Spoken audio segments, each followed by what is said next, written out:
Hello.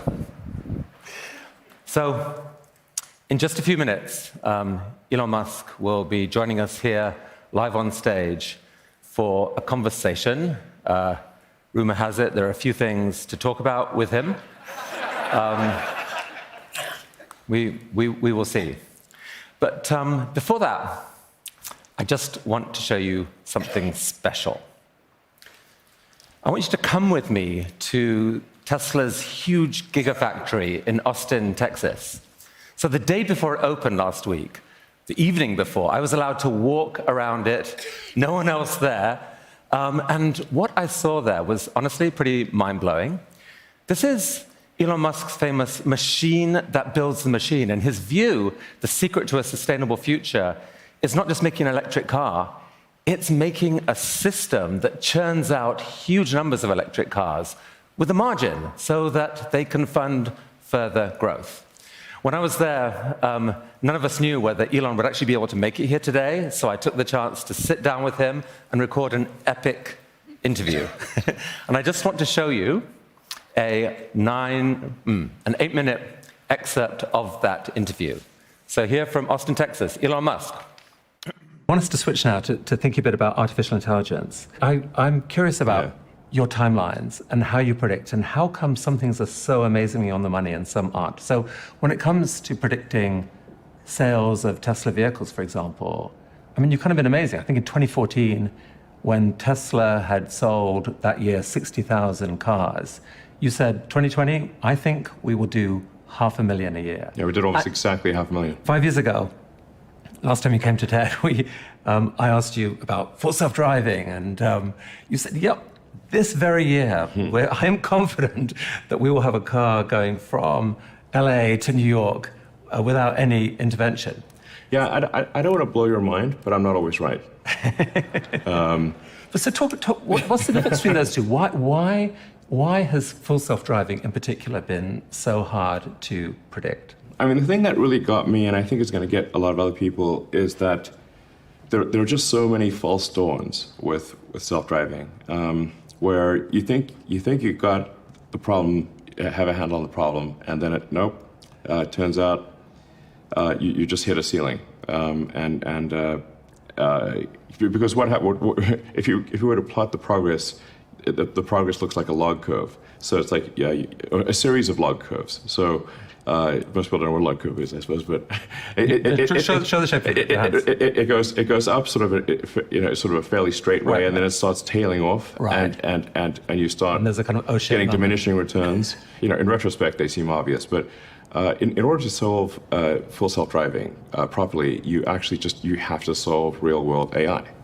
Because you say, like, what are the road networks designed to work with? They're designed to work with a biological neural net, our brains, and with vision, our eyes.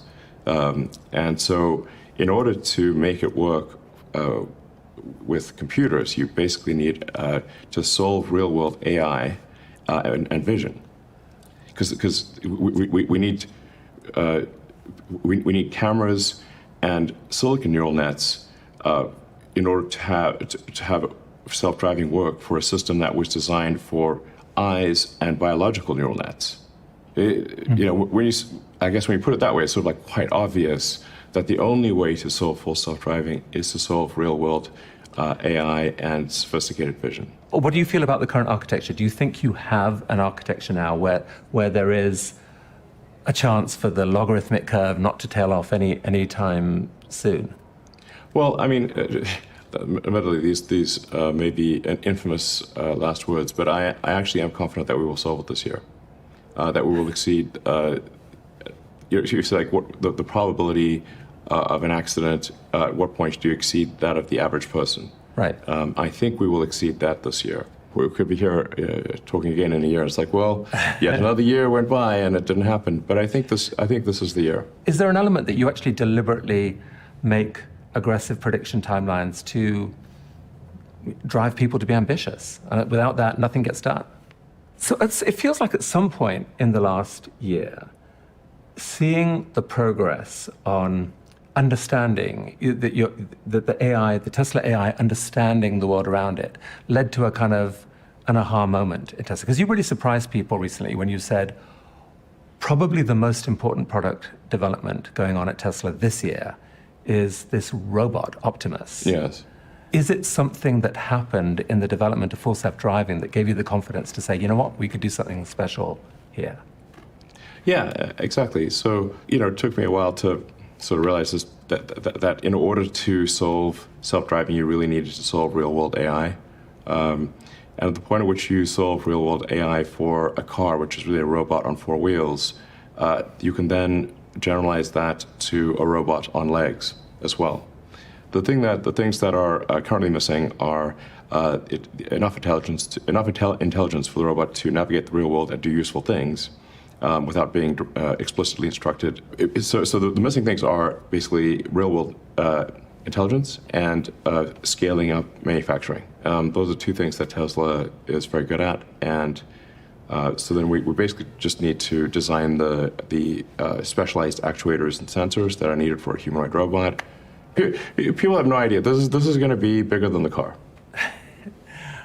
But so talk about, I think the first applications you've mentioned are probably going to be manufacturing, but eventually the vision is to have these available for people at home, correct? Yes. If you had a robot that really understood the 3D architecture of your house and knew where every object in that house was or was supposed to be and could recognize all those objects, that's kind of amazing, isn't it? Like the kind of thing that you could ask a robot to do would be what? Like tidy up.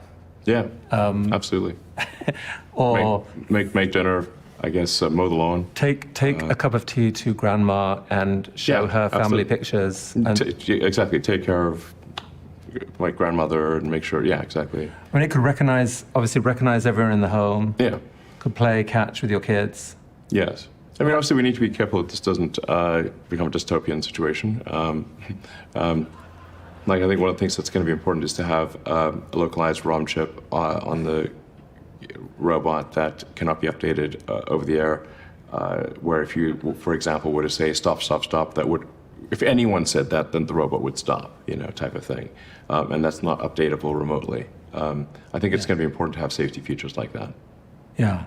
That sounds wise. And I do think there should be a regulatory agency for AI. I've said this for many years. I don't love being regulated, but I think this is an important thing for public safety. And do you think there will be basically, like in say 2050 or whatever, that like a robot in most homes is what there will be, and people will I think they probably love will. them and count on them. You'll have your own butler, basically. Yeah, you'll have your sort of buddy robot, probably. Yeah. How much of a buddy? How many applications do you thought is there? Can you have a romantic partner, a sex partner? A lot of it's probably people out inevitable. I did promise the internet that I'd make cat girls. We could make a robot cat girl.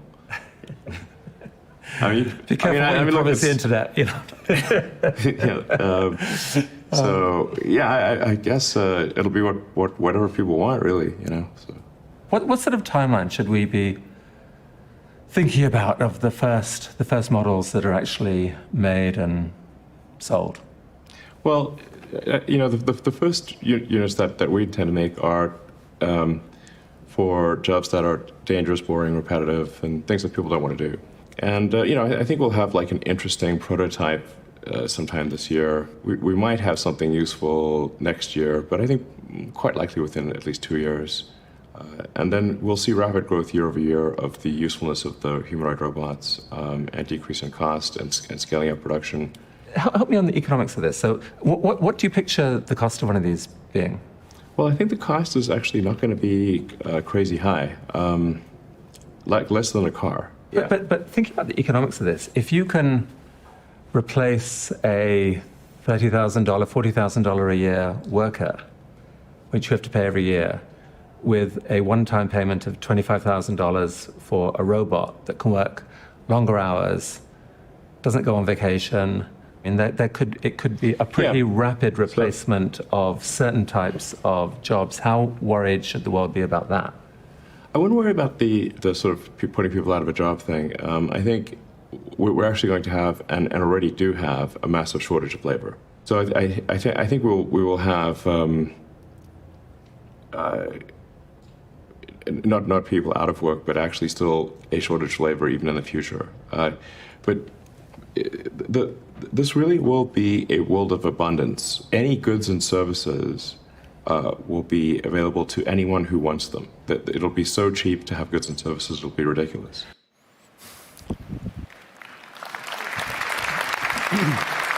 So, that is part of an epic 80-minute interview, which we are releasing to people, members of TED2022, right after this conference. You should be able to look at it on the TED Live website. There's public interest in it. We're putting that out to the world on Sunday afternoon, I think, Sunday evening. But if you're into this kind of stuff, definitely a good thing to do over the weekend. Now then, hearing from Elon live, there's huge public interest in that. We have opened up this segment to live stream, and so we're joined right now by, I think, quite a few people around the world. Welcome to Vancouver, welcome to TED22. You're joining us on the last day of our conference here in a packed theater. And we've been hearing all week from people with dreams about what the next era of humanity is going to be. And now, arguably, the biggest visionary of them all, Elon Musk.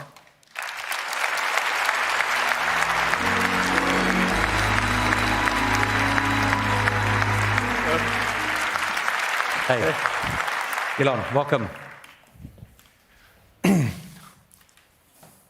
So, Elon, a few hours ago, you made an offer to buy Twitter. Why?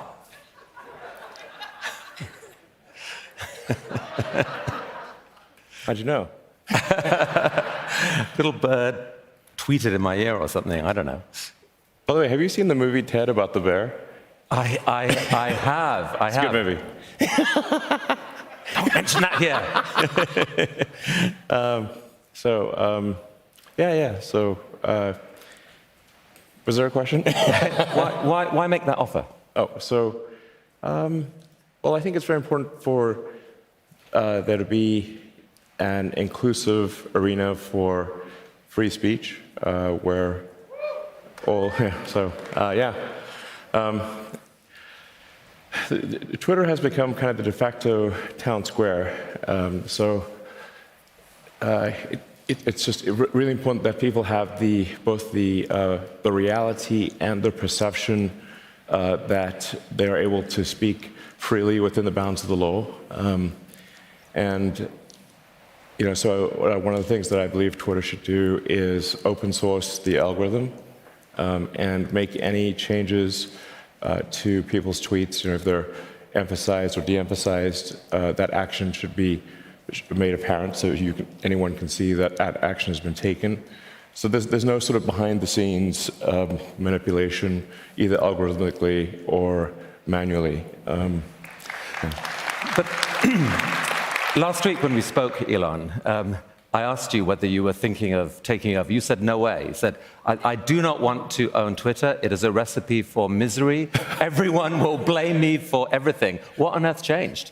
No, I think everyone will still blame me for everything. Yeah. If I acquire Twitter and something goes wrong, it's my fault, 100%. I think there will be quite a few errors, yes.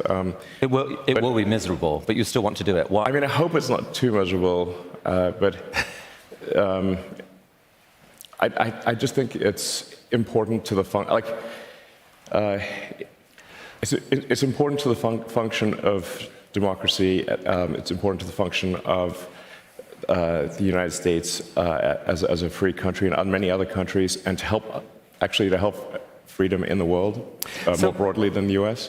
And so I think I think there's the risk, civilizational risk, is decreased if Twitter, the more we can increase the trust of Twitter as a public platform. And so I do think this will be somewhat painful, and I'm not sure that I will actually be able to acquire it. And I should also say the intent is to retain as many shareholders as is allowed by the law in a private company, which I think is around 2,000 or so. So it's not like it's definitely not from the standpoint of let me figure out how to monopolize or maximize my ownership of Twitter, but we'll try to bring along as many shareholders as we're allowed to. You don't necessarily want to pay out 40 or whatever it is $1 billion in cash. You'd like them to come with you in the yeah, new but company. I mean, I could technically afford it. I heard that. I heard that. But what I'm saying is this is not a way to sort of make money. You know, I think it's just that I think this could my strong intuitive sense is that having a public platform that is maximally trusted and broadly inclusive is extremely important to the future of civilization. But you've described yourself. I don't care about the economics at all. Okay, that's cool to hear. This is not about the economics. It's for the moral good that you think it will achieve. You've described yourself, Elon, as a free speech absolutist. But does that mean that there's literally nothing that people can't say and it's okay? Well, I think obviously Twitter or any forum is bound by the laws of the country that it operates in. Obviously there are some limitations on free speech in the U.S. and of course Twitter would have to abide by those rules. So you can't incite people to violence, like a direct incitement to violence. You know, you can't do the equivalent of crying fire in a movie theater, for example. No, that would be a crime. Yeah, right. It should be a crime. But here's the challenge: is that it's such a nuanced difference between different things. So there's incitement to violence. Yeah. That's a no if it's illegal. There's hate speech, which some forms of hate speech are fine. You know, I hate spinach. I mean, if it's sautéed in a cream sauce, it can be quite nice. But the problem is, so let's say someone says, okay, here's one tweet: I hate politician X. Yeah. Next tweet is, I wish politician X wasn't alive, as some of us have said about Putin right now, for example. So that's legitimate speech. Another tweet is, I wish politician X wasn't alive, with a picture of their head with a gun sight over it. Or that plus their address. I mean, at some point, someone has to make a decision as to which of those is not okay. Can an algorithm do that? Or surely you need human judgment at some point?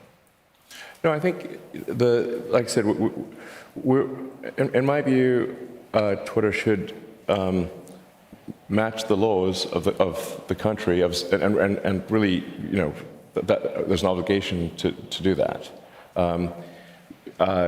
But going beyond that, and having it be unclear who's making what changes to where, having tweets sort of mysteriously be promoted and demoted with no insight into what's going on, having a black box algorithm promote some things and not other things, I think this can be quite dangerous.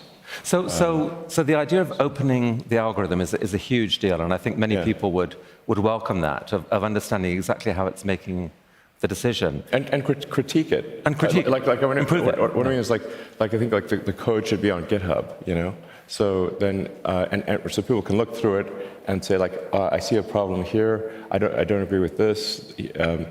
They can highlight issues, right.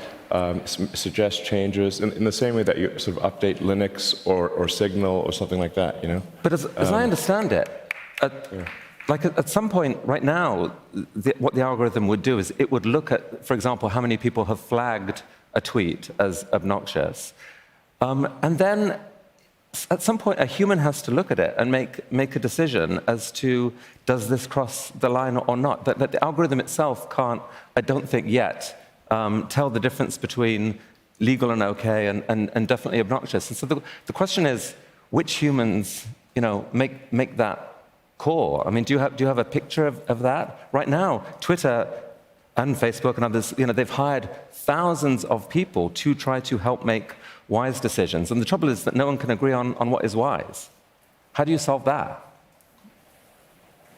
Well, I think we would want to err on this. If in doubt, let the speech, let it exist. It would have, if it's a gray area, I would say let the tweet exist.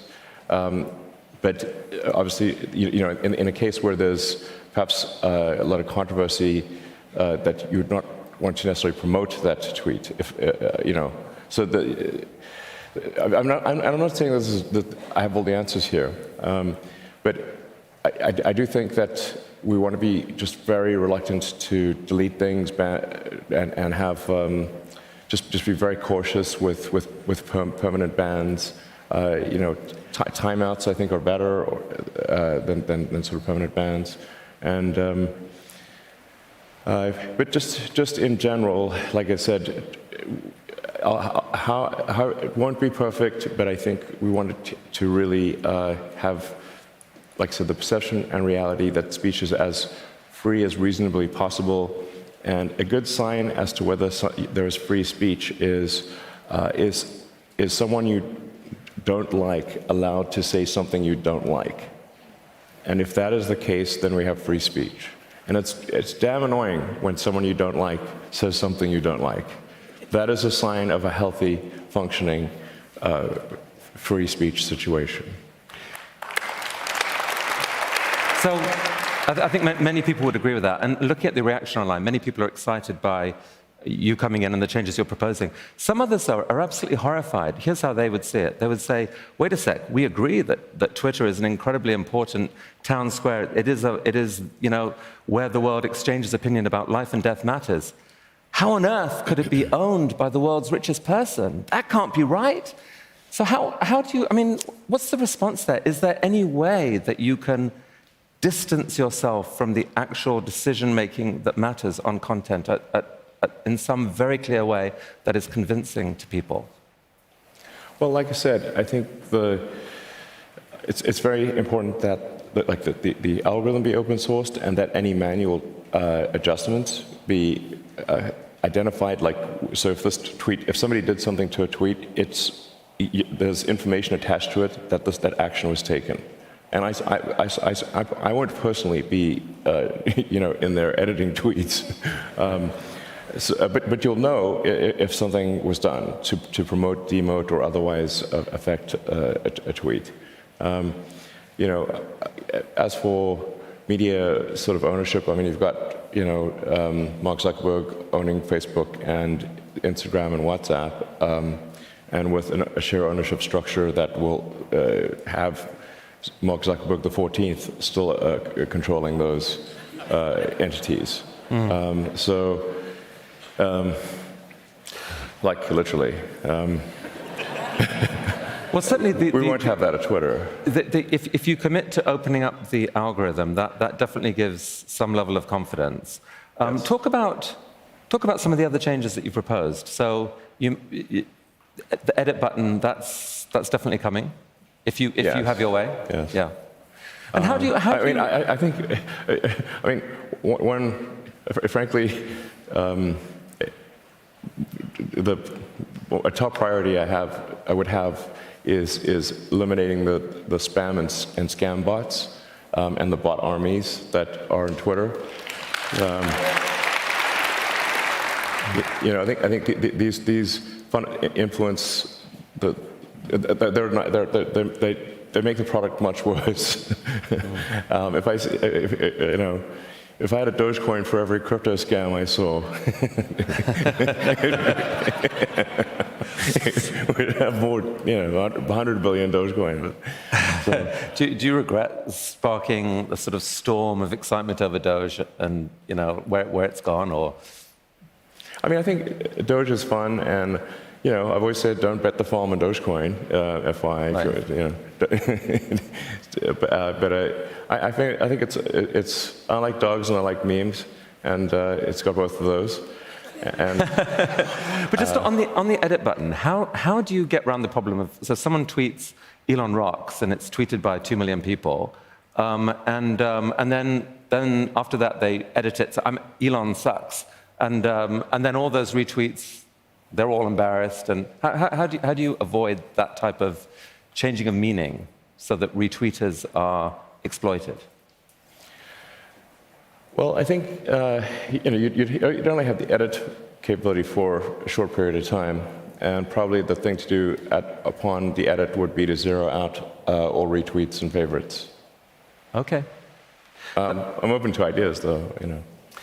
So in one way, the algorithm works kind of well for you right now. I wanted to show you this. This is a typical tweet of mine, kind of lame and wordy and whatever. And the amazing response it gets is this. Oh my God, 97 likes. And then I tried another one. And 29,000 likes. So the algorithm at least seems to be at the moment, if Elon Musk expand to the world immediately. Not bad, right? Yeah, I guess so. I mean, that is good, cool. I mean, but you've. So help us understand how it is you've built this incredible following on Twitter yourself. When, I mean, some of the people who love you the most look at some of what you tweet and they think it's somewhere between embarrassing and crazy. Some of it's amazing. I mean, it is a little. Yeah. but is that actually why it's worked, or why has it worked? I mean, I don't know. I mean, I'm tweeting more or less stream of consciousness. It's not like let me think about some grand plan about my Twitter or whatever. I'm like literally on the toilet or something. I'm like, oh, this is funny, and then tweet that out. That's like most of them. Oversharing. But you are obsessed with getting the most out of every minute of your day, and so why not? So I don't know. I just like try to tweet out like things that are interesting or funny, or and then people seem to like it. So if you are unsuccessful, actually, before I ask that, let me ask this. In fact, I don't. Yeah. So how can I say? Is funding secured? I have sufficient assets to complete the. This is not a forward-looking statement. Blah blah blah. But I have. I mean, I can do it if possible. Right. I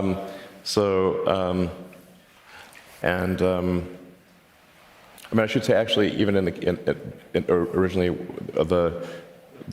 with Tesla back in the day, funding was actually secured. I want to be clear about that. In fact, this may be a good opportunity to clarify that. Funding was indeed secured, and I should say, like, why do I not have respect for the SEC in that situation? And I don't mean to blame everyone at the SEC, but certainly the San Francisco office. It's because the SEC knew that funding was secured, but they pursued an active public investigation nonetheless. At the time, Tesla was in a precarious financial situation, and I was told by the banks that if I did not agree to settle with the SEC, that the banks would cease providing working capital and Tesla would go bankrupt immediately. So that's like having a gun to your child's head. So I was forced to concede to the SEC unlawfully, those bastards. And now it makes it look like I lied when I did not in fact lie. I was forced to admit that I lied to save Tesla's life, and that's the only reason. Given what's actually happened to Tesla since then, though, aren't you glad that you didn't take it private? Yeah, I mean, it's difficult to put yourself in the position at the time. Tesla was under the most relentless short seller attack in the history of the stock market. There's something called short and distort, where the barrage of negativity that Tesla was experiencing from short sellers on Wall Street was beyond all belief. Tesla was the most shorted stock in the history of stock markets. Yeah. This is saying something. So, this was affecting our ability to hire people. It was affecting our ability to sell cars. It was terrible. They wanted Tesla to die so bad they could taste it. Well, most of them have paid the price. Yes. Where are they now?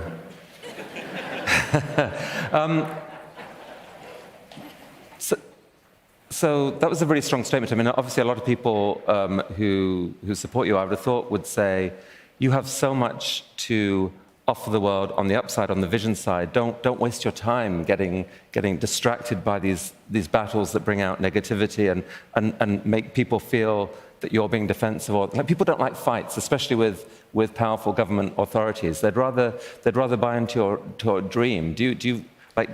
Aren't you encouraged by people just to edit that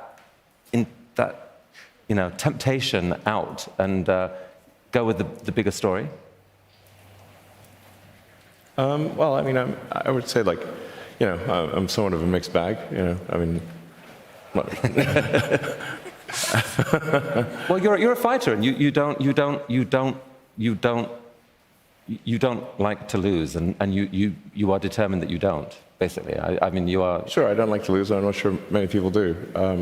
But the truth matters to me a lot. Really, like, sort of pathologically, it matters to me. Okay, so you don't like to lose. If, in this case, you are not successful in, the board does not accept your offer, you've said you won't go higher, is there a plan B? There is. I think we would like to hear a little bit about plan B. For another time, I think. Another time? Yeah. All right.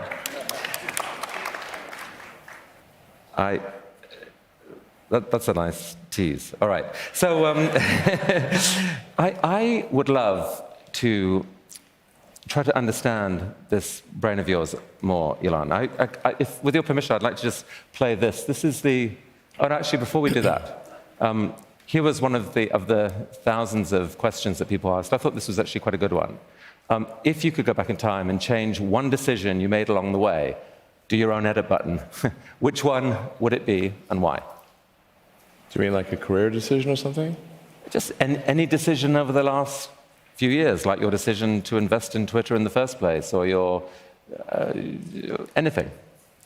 I mean, the worst business decision I ever made was not starting Tesla with just J.B. Straubel. By far the worst decision I've ever made is not just starting Tesla with J.B. That's the number one by far. All right, so J.B. Straubel was the visionary co-founder who was obsessed with and knew so much about batteries. And your decision to go with Tesla, the company as it was, meant that you got locked into what you concluded was a weird architecture now of this. There's a lot of confusion. Tesla did not exist in any. Tesla was a shell company with no employees, no intellectual property when I invested. But a false narrative has been created by one of the other co-founders, Martin Eberhard. And I don't want to get into the nastiness here, but I didn't invest in an existing company. We created a company. Yeah. And ultimately, the creation of that company was done by JV and me. And unfortunately, there's someone else, another co-founder, who has made it his life's mission to make it sound like he created the company, which is false. Wasn't there another issue right at the heart of the development of the Tesla Model 3, where Tesla almost went bankrupt? And I think you have said that part of the reason for that was that you overestimated the extent to which it was possible at that time to automate a factory. Huge amount was spent kind of over-automating, and it didn't work. And it nearly took the company down. Is that fair? I mean, first of all, it's important to understand, like, what has Tesla actually accomplished that is most noteworthy. It is not the creation of an electric vehicle or creating an electric vehicle prototype or low-volume production of a car. There have been hundreds of car startups over the years, hundreds. And in fact, at one point, Bloomberg counted up the number of electric vehicle startups, and I think they got to almost 500. Yeah. So the hard part is not creating a prototype or going into limited production. The absolutely difficult thing, which has not been accomplished by an American car company in 100 years, is reaching volume production without going bankrupt. That is the actual hard thing. The last American company to reach volume production without going bankrupt was Chrysler in the 20s. Right. And it nearly happened to Tesla. Yes, but it's not like, oh, geez, I guess if we'd just done more manual stuff, things would have been fine. Of course not. That is definitely not the case. We basically messed up almost every aspect of the Model 3 production line, from cells to packs to drive inverters, motors, body line, the paint shop, final assembly, everything. Everything was messed up. And I lived in I lived in the Fremont and Nevada factories for 3 years, fixing that production line, running around like a maniac through every part of that factory, living with the team. Yeah. I slept on the floor so that the team who was going through a hard time could see me on the floor, that they knew that I was not in some ivory tower. Whatever pain they experienced, I had it more. And some people who knew you well actually thought you were making a terrible mistake, that you were driving yourself to the edge of sanity almost, and that you were in danger of making bad choices. And in fact, I heard you say last week, Elon, that you, because of Tesla's huge value now and you know the significance of every minute that you spend, that you are in danger of sort of obsessing over it, spending all this time to the edge of sanity. That doesn't sound super wise, isn't there? Like your time, your completely sane, centered, rested time and decision making is more powerful and compelling than that sort of I can barely hold my eyes open. So surely it should be an absolute strategic priority to look after yourself. I mean, there wasn't any other way to make it work. There were 3 years of hell. 2017, 18, and 19 were 3 years, the longest period of excruciating pain in my life. There wasn't any other way. And we barely made it, and we were on the ragged edge of bankruptcy the entire time. So when you it's not looked like around, I want pain. I don't like it. Those were so much pain. But it had to be done, or Tesla would be dead. When you looked around the Gigafactory that we saw images of earlier last week, and just see where the company has come, I mean, do you feel that this challenge of figuring out the new way of manufacturing, that you actually have an edge now, that it's different, that you've figured out how to do this, and from those 3 years won't be repeated. You've actually figured out a new way of manufacturing. At this point, I think I know more about manufacturing than anyone currently alive on Earth. Tweet that. Yeah. I can tell you how every damn part in that car is made. It's basically, if you just live in the factory for 3 years and just, That was nice. That was poignant note or something. Someone wants to compose a symphony to that expression of confidence, something like that. I have no idea what that is. Anyway, yeah, every aspect of a car, 6 ways to Sunday, I know. I mean, you talk about scale right now. You're in the middle of writing your new master plan, and you've said that scale is at the heart of it. Why does scale matter? Why are you obsessed with it? What are you thinking? Yeah, well, see, in order to accelerate the advent of sustainable energy, there must be scale, because we've got to transition a vast economy that is currently overly dependent on fossil fuels to a sustainable energy economy, one where the energy is, I mean, we got to do it. And So the energy's got to be sustainably generated with wind, solar, hydro, geothermal. I'm a believer in nuclear, as Isabel, I think, gave a talk about. And then since solar and wind is intermittent, you have to have stationary storage batteries. And then we've got to transition all transport to electric. If we do those things, we have a sustainable energy future. The faster we do those things, the less risk we put to the environment. So sooner is better, and so scale is very important. It's not about press releases. It's about tonnage. What was the tonnage of batteries produced, and obviously done in a sustainable way?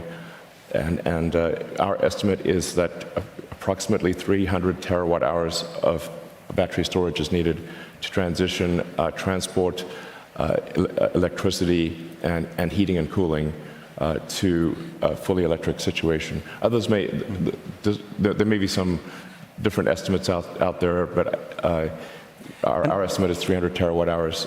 Yeah. So we dug into this a lot in the interview that we recorded last week, and so people can go in and hear that more. But I mean, the context is, that is, I think, about 1,000 times the current installed battery capacity. I mean, the scale-up needed is breathtaking, basically. Yeah. So your vision is to commit Tesla to try to deliver on a meaningful percentage of what is needed, yes, and call on others to do the rest. That this is a task for humanity to massively scale up our response to change the energy grid. Yes, it's like basically how fast can we scale and encourage others to scale to get to that 300 terawatt hour installed base of batteries. Right. And then, of course, there'll be a tremendous need to recycle those batteries, and it makes sense to recycle them because the raw materials are like high-grade ore. So people shouldn't think, well, there'd be this big pile of batteries. No, they're going to get recycled because even a dead battery pack is worth about $1,000. So, but this is what's needed for a sustainable energy future. So we're going to try to take a set of actions that accelerate the day and bring the day of a sustainable energy future sooner. Okay. There's going to be huge interest in your master plan when you publish that. Meanwhile, I would love to understand more what goes on in this brain of yours, because it is a pretty unique one. I want to play, with your permission, this very funny opening from SNL, Saturday Night Live. Can we have the volume there, actually, please? Sorry. It's an honor to be hosting Saturday Night Live. I mean that. Sometimes after I say something, I have to say, I mean that. So people really know that I mean it. That's because I don't always have a lot of intonation or variation in how I speak, which I'm told makes for great comedy. I'm actually making history tonight as the first person with Asperger's to host SNL. And I think you followed that up with... At least the first person to admit it. The first person to admit it. But I mean...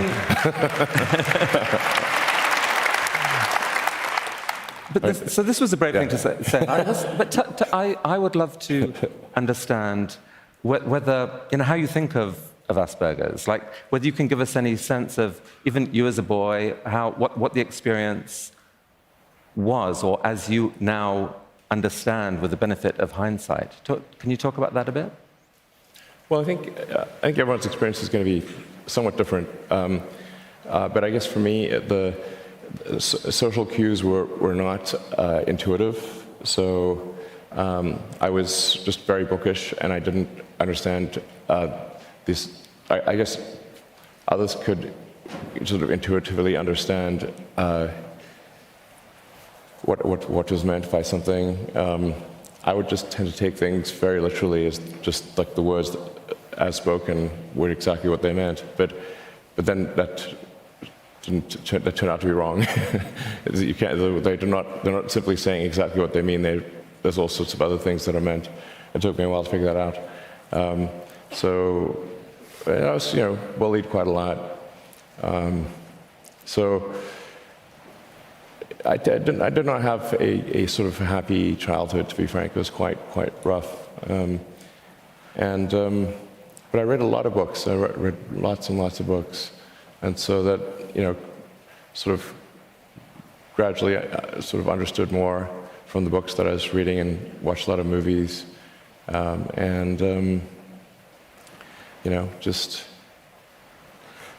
it took me a while to understand things that most people intuitively understand. So I've wondered whether it's possible that that was, in a strange way, an incredible gift to you and indirectly to many other people. In as much as brains, are plastic and they go where the action is. And if, for some reason, the external world and social cues, which so many people spend so much time and energy and mental energy obsessing over, if that is partly cut off, isn't it possible that is partly what gave you the ability to understand inwardly the world at a much deeper level than most people do? I suppose that's certainly possible. I think there's maybe some value also from a technology standpoint, because I found it rewarding to spend all night programming computers just by myself, and I think most people don't enjoy typing strange symbols into a computer by themselves all night. They think that's not fun, but I thought I really liked it. So I would just program all night by myself, and I found that to be quite enjoyable. But I think that is not normal. So I mean, it does. I've thought a lot about. It's a riddle to a lot of people of how you've done this, how you've repeatedly innovated in these different industries, and it does. Every entrepreneur sees possibility in the future and then acts to make that real. It feels to me like you see possibility just more broadly than almost anyone and can connect the dots. So you see scientific possibility based on a deep understanding of physics and knowing what the fundamental equations are, what the technologies are that are based on that science and where they could go. You see technological possibility. And then, really unusually, you combine that with economic possibility of like what it actually would cost. Is there a system you can imagine where you could affordably make that thing? And that sometimes you then get conviction that there is an opportunity here. Put those pieces together and you could do something amazing. yeah, I think one aspect of whatever condition I had was I was just absolutely obsessed with truth, just obsessed with truth. And so the obsession with truth is why I studied physics, because physics attempts to understand the truth of the universe. Physics is just what are the provable truths of the universe, and truths that have predictive power. So for me, physics was sort of a very natural thing to study. Nobody made me study it. It was intrinsically interesting to understand the nature of the universe. And then computer science or information theory, also to just understand logic and there's an argument that that information theory is actually operating at a more fundamental level than even physics.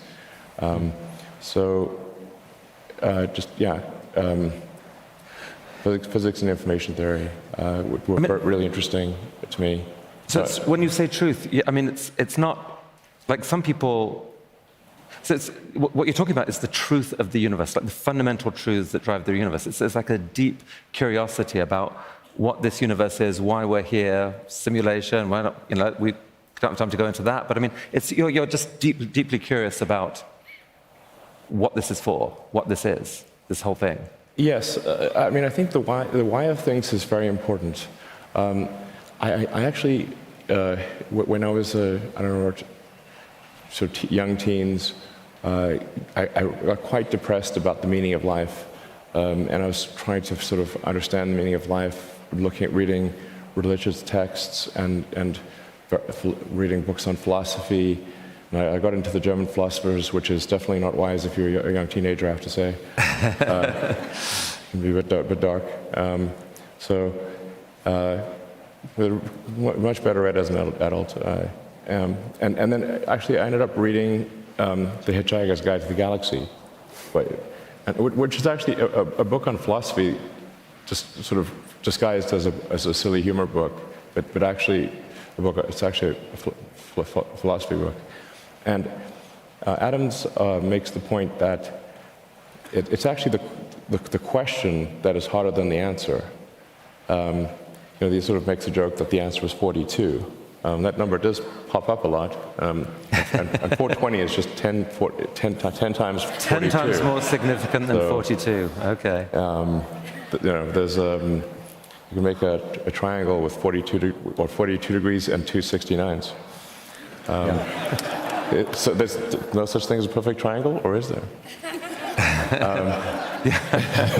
But even more important than the answer is the questions. That was the whole theme of that book. I mean, is that Yes, basically how you see meaning then? That it's the pursuit so of questions. Yeah. So I have a sort of a proposal for a worldview or a motivating philosophy, which is to understand what questions to ask about the answer that is the universe, and to the degree that we expand the scope and scale of consciousness, biological and digital, we will be better able to ask these questions, to frame these questions, and to understand why we're here, how we got here, what the heck is going on.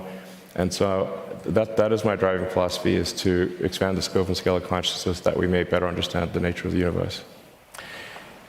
Elon, one of the things that was most touching last week was seeing you hang out with your kids.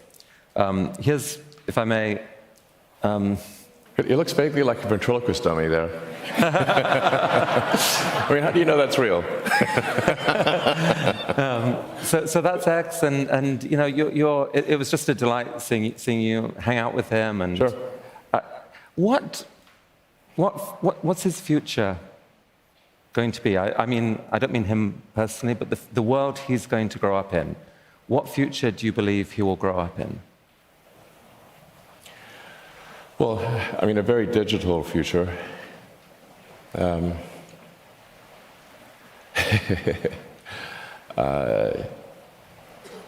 different world than I grew up in, that's for sure.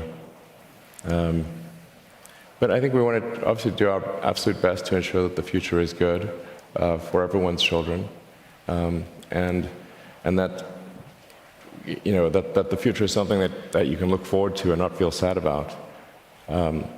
You want to get up in the morning and be excited about the future, and we should fight for the things that make us excited about the future. The future cannot just be about one miserable thing after another, solving one sad problem after another. There got to be things that get you excited, like you want to live. These things are very important, and we should have more of it. And it's not as if it's a done deal. Like it's all to play for. Like the future may be horrible. Still, there are scenarios where it is horrible, but you see a pathway to an exciting future, both on Earth and on Mars, and in our minds through artificial intelligence and so forth. I mean, in your heart of hearts, do you really believe that you are helping deliver that exciting future for X and for others? I mean, I'm trying my hardest to do so. I love humanity, and I think that we should fight for a good future for humanity, and I think we should be optimistic about the future and fight to make that optimistic future happen.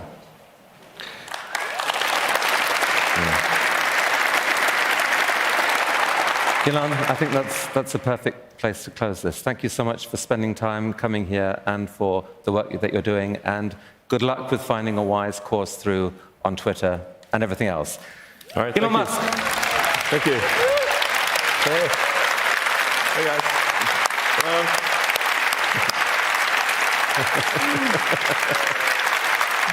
Thank you, man. That was really something.